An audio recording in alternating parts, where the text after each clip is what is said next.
This morning, my conviction on these issues is because of my faith, not in spite of it. Florida families deserve leadership that builds trust in vaccines and public health efforts to limit the spread of COVID-19 and its variants. Protecting and loving our neighbors is a core value of faith traditions everywhere. And getting vaccinated is an expression of that value. I also want to acknowledge that the governor proclaims to be a man of faith. I'm also reminded of the words found in Scripture. Let no person do nothing out of selfish ambition or vain conceit.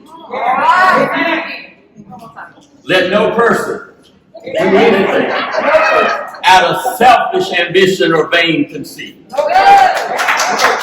Therefore, Governor, hear me. Yes. Instead of seeking a headline or a soundbite, do the right thing. Floridians must come first. Their safety, well-being, and prosperity must become this state's #1 priority. This morning, we call on the governor to enact policies that help keep Florida families safe, not fight them in unwarranted special sessions or in court. This is how we make Florida safer, healthier, and prosperous. And my admonition to everyone in the sound of my voice this morning is love your neighbor.